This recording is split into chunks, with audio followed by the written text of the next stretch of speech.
Hi കൂട്ടുകാരെ, വിശാലിനിയുടെ പുതിയ episode. Rajeshwari കൊണ്ടു തന്നിട്ട് പോയ കവർ രാജേശ്വരി പോയ ശേഷം തുറന്നു നോക്കുകയാണ് ശാലിനി. മുഖത്ത് ചിരിയൊക്കെ വരുത്തി സാരിയൊക്കെ എടുത്ത് നോക്കിയിട്ട് ശാരദാമ്മയോട് ശാലിനി ചോദിക്കുകയാണ്, അമ്മേ സാരി എങ്ങനെയുണ്ട്? കൊള്ളാം, നന്നായിട്ടുണ്ട് എന്ന് ഇഷ്ടപ്പെടാതെ പറഞ്ഞ് അകത്തേക്ക് പോവുകയാണ് ശാരദാമ്മ പോയ ശേഷം ശാരികേച്ചി എന്ന് വിളിച്ചു നോക്കുകയാണ് ശാലിനി. ശാരികയും ദേഷ്യത്തോടു കൂടി പോവുകയാണ്. അന്നേരം ശ്യാമ പറയുകയാണ്, കൊള്ളാം, നന്നായിട്ടുണ്ട് ചേച്ചി, കണ്ടും കേട്ടും തൃപ്തിയായി. അത്രയും പറഞ്ഞ് ശ്യാമയും അകത്തേക്ക് കയറി പോവുകയാണ്. സാരി അവിടെ കസേരയിലേക്ക് വെച്ച് വിഷമിച്ച് നിൽക്കുകയാണ് ശാലിനി. അന്നേരം അവിടേക്ക് എത്തുകയാണ് പ്രീതി. ശാലിനി എന്ന് വിളിച്ച് പ്രീതി മുറ്റത്തേക്ക് ചെല്ലുമ്പോൾ ഓടി പ്രീതിയുടെ അടുത്തേക്ക് എത്തുകയാണ് ശാലിനി. പ്രീതി, ഞാൻ നിന്നെ ഒന്ന് കാണണമെന്ന് വിചാരിച്ചിരിക്കുകയായിരുന്നു. എന്റെ കല്യാണം തീരുമാനിച്ചു എന്ന് പറയുകയാണ് ശാലിനി. ഞാൻ വിവരങ്ങളെല്ലാം അറിയുന്നുണ്ട് ശാലിനി. അർജുനേട്ടൻ പറഞ്ഞിട്ടുണ്ടാകും അല്ലേ എന്ന് ശാലിനി ചോദിക്കുമ്പോൾ പ്രീതി പറയുകയാണ്, അതെ, അല്ലാതെയും വിവരങ്ങളൊക്കെ ഞാൻ അറിയുന്നുണ്ട്. ശാരികയുടെ കല്യാണം മുടക്കിയ ആളെക്കുറിച്ച് അന്വേഷിച്ചു ഞാൻ.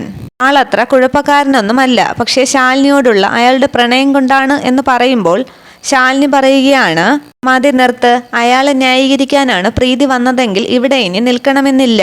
പ്രീതിക്ക് പോകാമെന്ന് ഉറപ്പോടുകൂടി പറഞ്ഞ് തിരിഞ്ഞകത്തേക്ക് കയറുകയാണ് ശാലിനി. ശാലിനിയുടെ പിറകെ അകത്തേക്ക് കയറി പ്രീതി ചോദിക്കുകയാണ്, ഒരാളെ പ്രണയിക്കുന്നത് കുറ്റമാണോ ശാലിനി? ശാലിനിയോടുള്ള പ്രണയം കൊണ്ടാണ് അയാൾ ഇതൊക്കെ കാണിച്ചു കൂട്ടിയത്. ഞാൻ പറയുന്നത് എന്താണെന്ന് വെച്ചാൽ എന്ന് പ്രീതി പറയുമ്പോഴേക്കും സത്യഭാമയുടെ വണ്ടി കുടുംബശ്രീയിലേക്ക് എത്തുകയാണ്. അതിൽ നിന്നും സത്യഭാമ ഇറങ്ങുന്നത് കണ്ട് ഒന്ന് അന്തം വിട്ട് നിൽക്കുകയാണ് പ്രീതി. ഈശ്വര, അമ്മയോട് ഞാൻ എന്തു പറയും എന്ന് കരുതി നിൽക്കുകയാണ് പ്രീതി. എന്തിനാണ് വന്നതെന്ന് ചോദിച്ചാൽ ഞാൻ എന്തു പറയും എന്നൊക്കെ ആലോചിച്ച് പ്രീതി നിൽക്കുമ്പോൾ അകത്തേക്ക് കയറുകയാണ് സത്യഭാമ. പ്രീതി, നീ എന്താ ഇവിടെയെന്ന് സത്യഭാമ ചോദിക്കുമ്പോൾ നിന്ന് പരുങ്ങുകയാണ് പ്രീതി.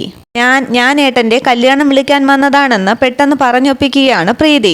അത് ശരി എന്ന് പറഞ്ഞിട്ട് സത്യഭാമ ശാലിനിയോട് ചോദിക്കുകയാണ്, അല്ല, നിന്റെ അമ്മയില്ലേ എവിടെ?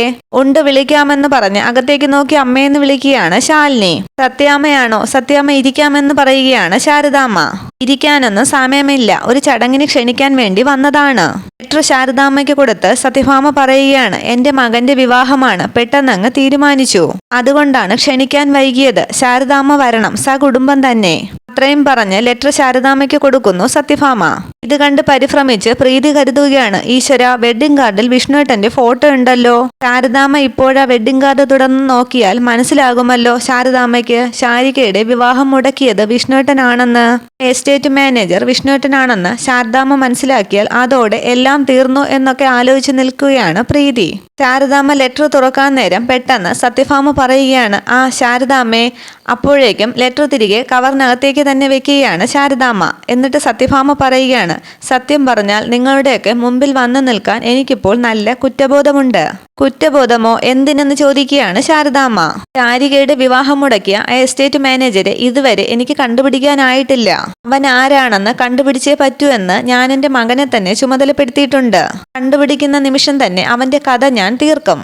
ഇനി അതിന്റെ ആവശ്യമൊന്നും ഇല്ല സത്യാമ്മേ, അതൊക്കെ സംഭവിച്ചു പോയി എന്ന് കരുതി നമുക്കതൊക്കെ അങ്ങ് മറക്കാം. എന്റെ മക്കളെ പറ്റിയുള്ള ചിന്ത മാത്രമേ ഉള്ളൂ എന്റെ മനസ്സിലിപ്പോൾ.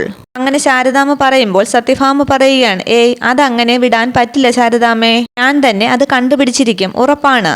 പിന്നെ ശാരദാമ്മയും മക്കളും ഉണ്ടാകുമല്ലോ നാളെ വിവാഹ ചടങ്ങിൽ. അത് കേട്ടെന്ന് അതിശയിച്ച്, നാളെയാണോ വിവാഹം എന്ന് ചോദിക്കുകയാണ് ശാരദാമ്മ. അതെ, നാളെയാണ്, എല്ലാം പെട്ടെന്നായിരുന്നു. അത് കേട്ട് ശാരദാമ്മ പറയുകയാണ്, സത്യാമ്മ ക്ഷമിക്കണം, നാളെ ഇവളുടെ വിവാഹമാണെന്ന് ശാലിനിയെ ചൂണ്ടി പറയുകയാണ് ശാരദാമ്മ. അതും പെട്ടെന്ന് തീരുമാനിച്ചതാണ്. സത്യഭാമ പറയുകയാണ്, ആണോ, അത് നന്നായി ഏതായാലും. പക്ഷെ അത് ഞാൻ അറിഞ്ഞില്ല എന്ന് പറഞ്ഞിട്ട് 1 മിനിറ്റ് എന്ന് പറഞ്ഞിട്ട് പുറത്തേക്ക് ഇറങ്ങുകയാണ് സത്യഭാമ.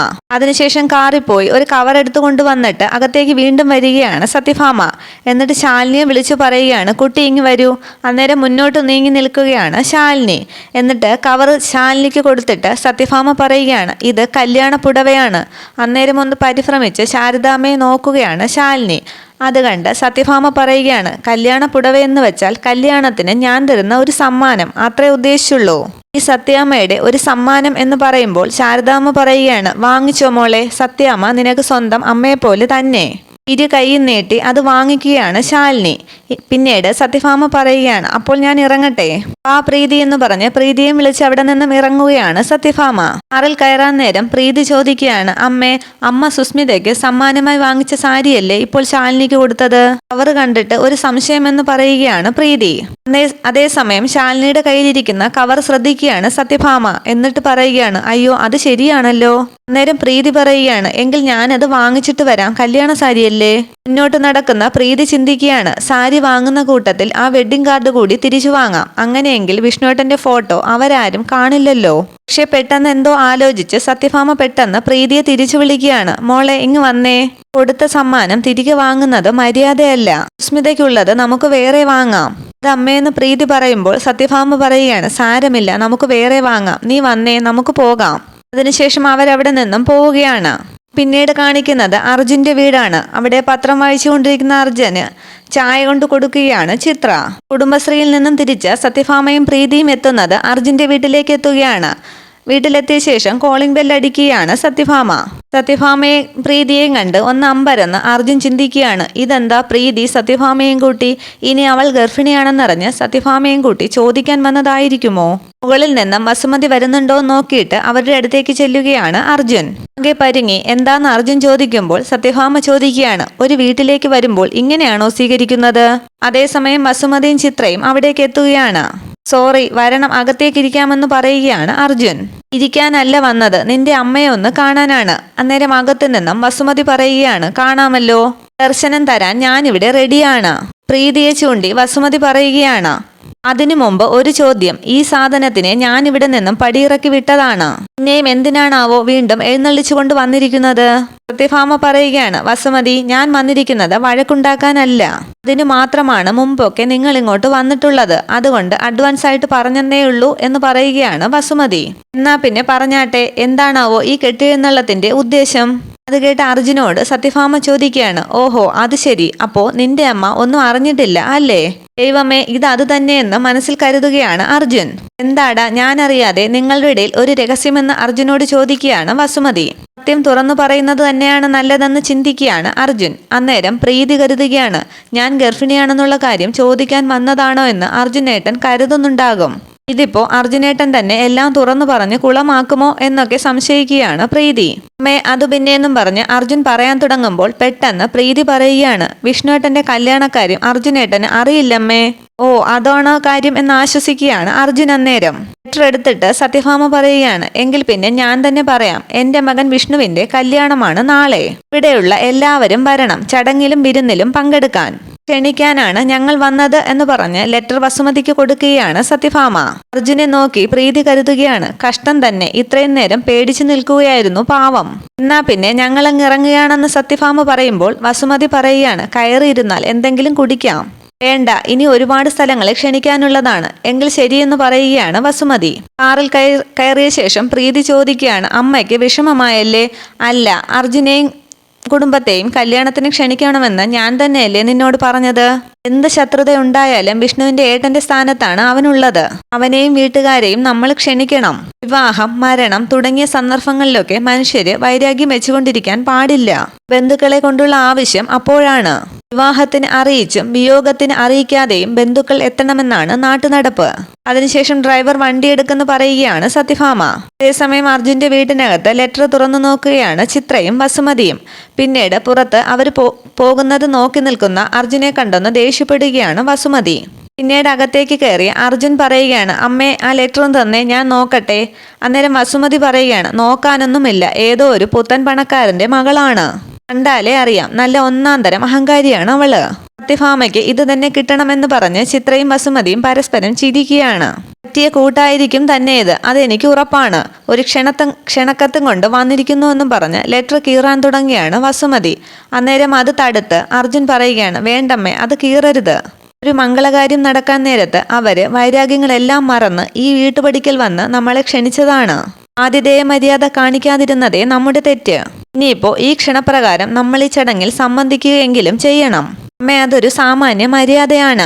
നീ ഇതേ പറയൂന്ന് എനിക്കറിയാം. പലതവണ ആട്ടിയോടിച്ചാലും സത്യഭാമയുടെ അടുക്കളപ്പുറത്ത് ഒരു പായ ചുരുട്ടി വെച്ചിട്ടുണ്ടെന്നറിഞ്ഞാൽ നീ അതിന് പിറകെ പോകും. നാണം കെട്ടവൻ എന്ന് പറഞ്ഞ് ദേഷ്യപ്പെട്ട് ലെറ്റർ അർജുനെ ഏൽപ്പിച്ച് മുകളിലേക്ക് പോവുകയാണ് വസുമതി. രണ്ടുപേരും പോയ ശേഷം ലെറ്റർ നോക്കി സന്തോഷത്തോടു കൂടി അർജുൻ പറയുകയാണ്, ഓ മൈ ഗോഡ്, അങ്ങനെ അത്ഭുതങ്ങൾ സംഭവിക്കുകയാണ്. ഇതുവരെ ഒരു കോംപ്രമൈസിനും തയ്യാറാകാതെ കരിങ്കല്ലായിരുന്ന സത്യഭാമ ഇന്നൽപ്പം അലിഞ്ഞു എന്ന് പറയാം. ഇനി ഈ കല്യാണത്തിൽ പിടിച്ചു വേണം എനിക്ക് മുകളിലേക്ക് കയറാൻ. ശേഷം കാണിക്കുന്നത് രാത്രി സത്യഭാമയുടെ വീടിന്റെ വരാന്തയിൽ ഒറ്റയ്ക്കിരുന്ന് വിഷമിച്ച് ആലോചിച്ചിരിക്കുന്ന വിഷ്ണുവിനെയാണ്. അന്നേരം അവിടേക്ക് വന്ന സത്യഭാമ ചോദിക്കുകയാണ്, ആഹാ, നീ ഇവിടെ വന്നിരിക്കുകയായിരുന്നോ? അതിനുശേഷം രമണൻ പിള്ളയുടെ കയ്യിൽ നിന്നും കവർ വാങ്ങി വിഷ്ണുവിന് കൊടുത്തിട്ട് സത്യഭാമ പറയുകയാണ്, അതെ, ഇത് നിനക്ക് നാളെ ഇടാനുള്ള ഡ്രസ്സാണ്, എങ്ങനെയുണ്ടെന്ന് നോക്കിക്കേ. ഇവിടെ അകത്ത് വെച്ചേക്കമ്മേ, ഞാൻ പിന്നീട് നോക്കിക്കോളാമെന്ന് വിഷ്ണു പറയുമ്പോൾ സത്യഭാമ ചോദിക്കുകയാണ്, അല്ല, അപ്പോൾ നിനക്കിത് കാണണ്ടേ? തിരിവരുത്തി വിഷ്ണു പറയുകയാണ്, ഏയ് എന്തിന്, ഇത് അമ്മ സെലക്ട് ചെയ്തതല്ലേ, നന്നായിരിക്കുമെന്ന് എനിക്കറിയാം. പക്ഷെ അന്നേരം സത്യഭാമയുടെ മുഖം മങ്ങുകയാണ്. പിള്ളയുടെ കയ്യിൽ കവർ കൊടുത്തിട്ട് സത്യഭാമ പറയുകയാണ്, പിള്ളച്ചേട്ടാ, ഇതങ്ങ് അകത്ത് വെച്ചേക്ക്. ക്ഷമിച്ചു നിൽക്കുന്ന വിഷ്ണുവിനോട് സത്യഭാമ ചോദിക്കുകയാണ്, വിഷ്ണു, ഇവിടെ ഇപ്പം എന്താ നിനക്ക് പ്രശ്നം? പലതവണ ഞാനിത് നിന്നോട് ചോദിക്കാൻ തുനിഞ്ഞതാണ്. ഇപ്പോഴീ കല്യാണ തലേന്ന് നിന്റെ ഒറ്റയ്ക്കുള്ള ഈ നിൽപ്പുകൂടി കണ്ട് നിന്നോടിത് ചോദിക്കാതിരുന്നാൽ ശരിയാകില്ല. നിനക്ക് ഈ കല്യാണത്തിന് എന്തെങ്കിലും വിസമ്മതമുണ്ടോ? ഉണ്ടെങ്കിൽ ഇപ്പൊ പറഞ്ഞോളണം. ഇനിയും വൈകിട്ടില്ല എന്ന് പറയുകയാണ് സത്യഭാമ. കുറച്ച് ധനനഷ്ടവും മാനനഷ്ടവും ഉണ്ടായാലും സാരമില്ല. നേരം പുലരും മുമ്പ് നമുക്ക് ഈ ബന്ധം വേണ്ടെന്ന് വയ്ക്കാം. പക്ഷെ നേരം പുലർന്ന് മണ്ഡപത്തിലെത്തിയിട്ട് ആലോചിച്ചിട്ടും പരിതപിച്ചിട്ടും ഒരു കാര്യവുമില്ല. കണ്ണ് നിറയുന്നുണ്ടെങ്കിലും ചിരി വരുത്തി വിഷ്ണു പറയുകയാണ്, അമ്മ ഇങ്ങനെ ഓരോന്ന് ആലോചിച്ച് കൂട്ടണ്ട. ഈ വിവാഹത്തിന് എനിക്ക് വിസമ്മതമൊന്നുമില്ല. ഇതെല്ലാം വെറുതെ അമ്മയ്ക്ക് തോന്നുന്നത് മാത്രമാണ്. വിഷ്ണുവിന്റെ കൈ പിടിച്ച് സത്യഭാമ ചോദിക്കുകയാണ്, എങ്കിൽ പിന്നെ നീ എന്താ ഒന്നിനോടും ഒരു താല്പര്യമില്ലാത്തതുപോലെ നിൽക്കുന്നത്? വെഡ്ഡിംഗ് കാർഡ് നിനക്ക് കാണണ്ട, കല്യാണത്തിനിടേണ്ട ഡ്രസ്സിലേക്ക് നീ ഒന്ന് നോക്കുന്നത് കൂടിയില്ല. ഇതൊക്കെ കാണുമ്പോൾ എന്ന് സത്യഭാമ പറയുമ്പോൾ വീണ്ടും വിഷ്ണു പറയുകയാണ്, അമ്മയല്ലേ ഇതൊക്കെ സെലക്ട് ചെയ്തത്, അതൊന്നും മോശമാവില്ലെന്ന് എനിക്കറിയാം. പിന്നെ എല്ലാം കാണുമ്പോൾ എനിക്ക് തന്നെ ഒരു സർപ്രൈസ് ആയിക്കോട്ടെ എന്ന് ഞാനും അങ്ങ് വിചാരിച്ചു. അതിലുമില്ലേ ഒരു രസമൊക്കെ എന്തേന്ന് ചോദിക്കുകയാണ് വിഷ്ണു. പിന്നെ സെലക്ഷന്റെ കാര്യത്തിൽ ഞാനൊരു ഗംഭീര പരാജയമാണമ്മേ. ഇണങ്ങിയത് കണ്ടെത്താൻ എനിക്കറിയില്ല. ഇപ്പോഴാണ് ഞാനത് തിരിച്ചറിയുന്നത് തന്നെ. അത് സാരമില്ല മോനെ, അമ്മയുണ്ടല്ലോ നിന്റെ കൂടെ. എനിക്ക് വിശ്വാസമാണ് നിനക്ക് ഏറ്റവും ഇണങ്ങിയ പെൺകുട്ടി തന്നെയാണ് സുസ്മിത എന്ന്. നാളെ മുതൽ നിന്റെ തുണയ്ക്ക് അവളുണ്ടാകും, ഒപ്പം ഞാനും ഉണ്ടാകും. അപ്പോഴേ എന്റെ പൊന്നുമോൻ ഇപ്പോൾ നേരത്തെ കിടന്നുറങ്ങാൻ നോക്ക്, നാളെ നേരത്തെ ഉണരാനുള്ളതാണ്. അന്നേരം അവിടേക്ക് എത്തുന്ന ദാസനോട് സത്യഭാമ ചോദിക്കുകയാണ്, നീ ഇവിടെ വിഷ്ണുവിന് ചുറ്റും കറങ്ങാനാണോ വന്നു നിൽക്കുന്നത്? അപ്പോ അവിടെ മണ്ഡപത്തിലെ കാര്യങ്ങളൊക്കെ ആരാ നോക്കുന്നത്? ഇവിടെ കമലനും ഗ്യാങ്ങും ഉണ്ട് സത്യാമ്മേ, ഞാനിപ്പോൾ പോകും എന്ന് ദാസൻ പറയുമ്പോൾ സത്യഭാമ പറയുകയാണ്, അവനെ നേരത്തെ ഉറങ്ങാൻ വിട്ടേക്കണം, കേട്ടല്ലോ? ശരി സത്യാമ്മയെന്ന് പറയുകയാണ് ദാസൻ. അന്നേരം ശരി മോനെന്നും പറഞ്ഞു പോവുകയാണ് സത്യഭാമ. എന്താടാന്ന് ദാസനോട് വിഷ്ണു ചോദിക്കുമ്പോൾ ദാസൻ പറയുകയാണ്, ഒന്നുമില്ല ആശാനെ, ഒരു കാര്യം കൂടി പറയാനാണ് ഞാൻ വന്നത്. നാളെ തന്നെയാണ് ശാലിനിയേട്ടത്തിയുടെയും വിവാഹം. അന്നേരം സങ്കടപ്പെട്ട് ദാസനെ നോക്കുകയാണ് വിഷ്ണു. ഇത്രയുമാണ് നാളത്തെ പുതിയ എപ്പിസോഡ് വിശേഷങ്ങൾ. ഇനി നമുക്ക് കല്യാണ എപ്പിസോഡുകൾക്കായി കാത്തിരിക്കാം. Okay, thank you.